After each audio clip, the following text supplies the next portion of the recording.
Somewhere in the ancient world, a human once looked up and realized something terrifying. Nothing around them looked familiar anymore. No map, no compass, no trail markers, no one to call for help. Just the land, the sky, and a slow, sinking realization. Getting lost was one of the quietest, most common ways to die in the ancient world. No headlines, no rescue teams, no search dogs, just silence and distance. Yet the very system your ancestors built to survive that terror is still running in your brain right now. This is the story of what happened when ancient humans got lost and what they built to survive it. To understand the stakes, you first have to understand how big and empty the ancient world actually was. No roads, no towns, no signs, just endless unmarked wilderness stretching in every direction. Early human bands were small, and the territory around them was vast. Most people spent their entire lives inside a tiny circle of known ground. Step outside that circle, and the risk of never coming back began to climb fast. A hunter chasing an animal could cross that invisible line without even noticing. One wrong turn behind a ridge, one stretch of unfamiliar forest, and the way home could simply disappear. Without water, a lost person had maybe 3 days before their body began shutting down. Heat and thirst worked faster than most people expected, and confusion set in long before death did. Dehydration doesn't just weaken the body, it starts to cloud the mind within hours. At night, the danger changed shape. Predators moved through the same darkness the lost person had to sleep in. There was no rescue helicopter circling overhead, no search party with flashlights and radios. If a band searched at all, they searched on foot, with torches calling a name into the dark. And most of the time, that search had to end before it truly began. Every hunting party understood the risk, because most of them had lost someone before. An elder might warn a child before their first solo trip past the tree line. So across thousands of generations, humans built something to fight back against getting lost. Deep inside the human brain sits a small structure called the hippocampus. Scientists now know it builds something like an internal map every time you explore new ground. It quietly stitches landmarks, turns, and distances into a mental map without you ever noticing. Every time an ancient human passed a strange rock or a lightning-split tree, that system was already at work. This wasn't a skill some people had and others lacked. It was built into every human brain by evolution. The humans who navigated well lived long enough to have children, and the ones who didn't often simply vanished. Over hundreds of thousands of years, that pressure sharpened the human sense of direction into something remarkable. That same ancient tool is still sitting in your skull today, whether you ever use it or not. It activates the moment you have to choose a direction with no signs to guide you. It's the same circuitry that lights up when you drive into an unfamiliar city today. For early humans, this system was the difference between walking home and never walking home at all. But a mental map alone wasn't enough. It had to be trained, practiced, and constantly updated. So on top of this raw instinct, ancient humans built entire systems of technique. Some of these techniques are so effective, they're still taught to soldiers and hikers today. The first and oldest trick was simple: memorize landmarks that nothing else looks like. A twisted tree, a split boulder, a hill shaped like a fist. These became fixed points in the mind. Elders trained children to recognize landmarks from multiple angles, not just one. Elders became living maps, carrying decades of remembered terrain in their heads. Losing an elder didn't just mean losing a person,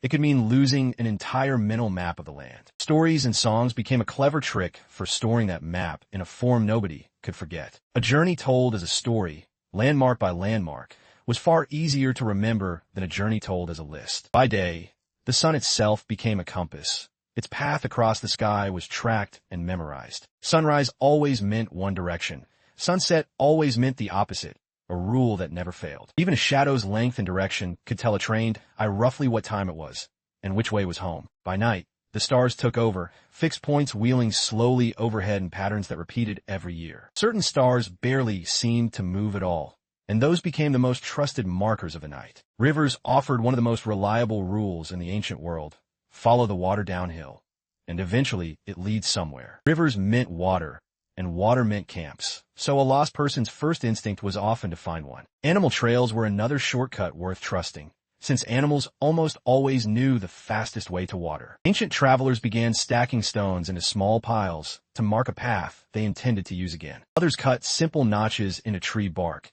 a private trail of breadcrumbs carved in wood. These early trail markers were some of the first wayfinding systems humans ever built. Groups traveled with someone deliberately watching the trail behind them, memorizing the return path in reverse. A path memorized only going forward was often useless for finding your way back. Scouts sometimes carried a horn or a whistle, a sound that could cut through fog or thick trees when shouting could not. Small natural clues mattered too.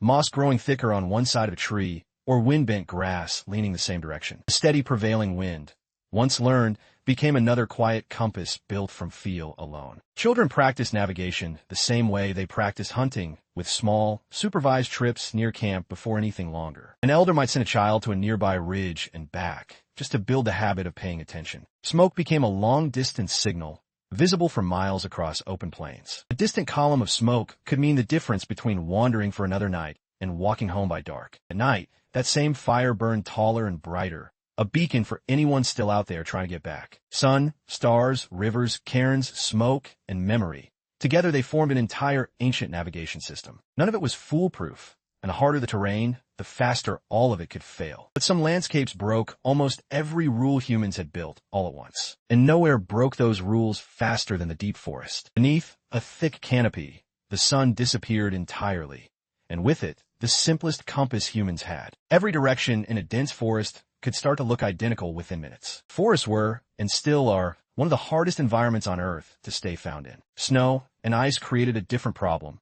An endless white landscape with almost no landmarks at all. A sudden blizzard could erase every visible feature of the land in a matter of minutes. In that kind of whiteout, even an experienced tracker could lose all sense of direction. Open, arid plains created the opposite trap.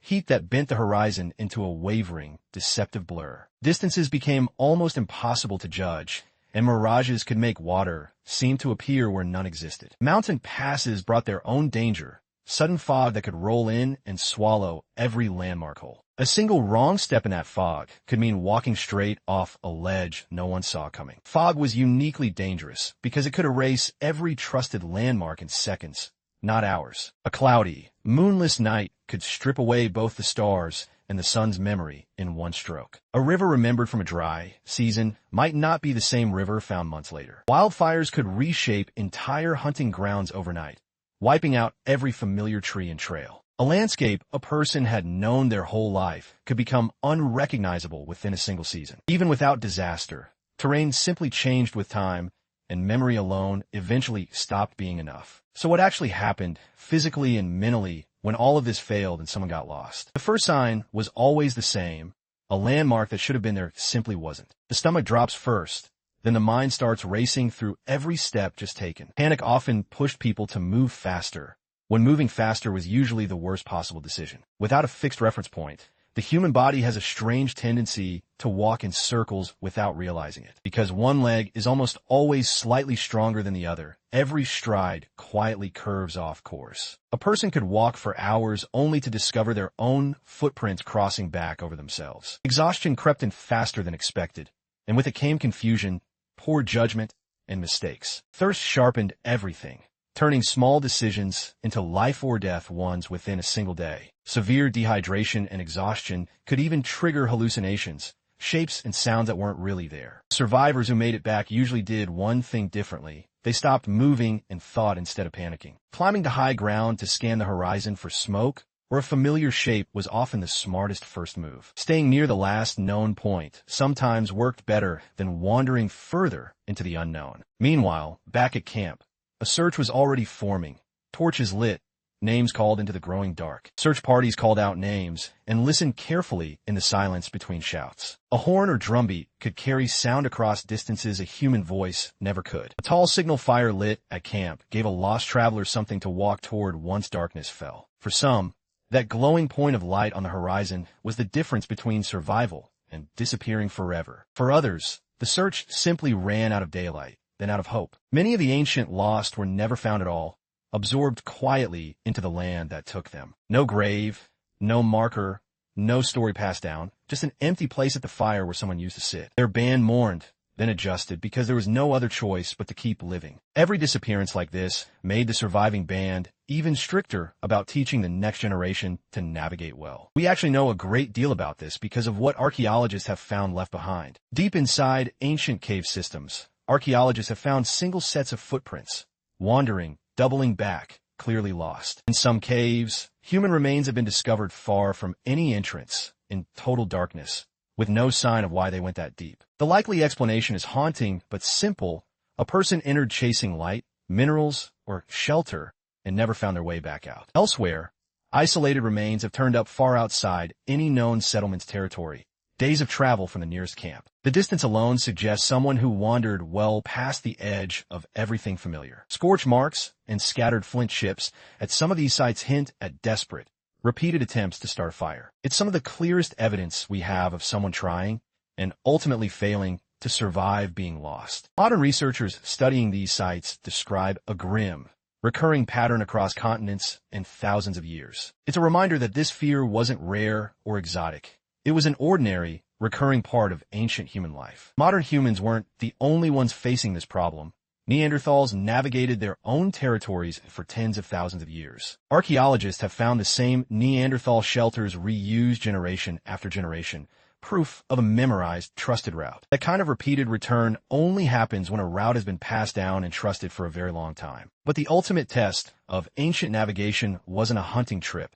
It was leaving the continent entirely. When early humans began spreading out of their home ground, every single valley, coastline, and mountain range was unmapped territory. There were no elders who had walked this ground before, no stories passed down about what lay over the next ridge. Every single migration was, in a very real sense, an entire species agreeing to get lost on purpose. And the navigation tools built over millions of years were the only things standing between that journey and disaster. That same ancient system is still sitting inside your skull today, largely unchanged. It activates every single time you take a wrong turn in an unfamiliar neighborhood. Researchers have even found that relying heavily on GPS can quietly weaken this ancient part of the brain over time. In other words, the less you use it, the more it fades, exactly the way it always worked. For most of human history, staying found wasn't a convenience. It was survival, full stop. And the fear it left behind never fully disappeared. It just changed shape. That same tight, sinking feeling you get when you lose your way in an unfamiliar place is not new. It's a direct, unbroken inheritance from every ancestor who ever stood exactly where you're standing now, unsure which way was home. They built the tools, they survived long enough to pass them on, and somehow, that ancient survival system still runs in you. So the next time you find your way home without even thinking about it, you're not just using a habit, you're carrying their map.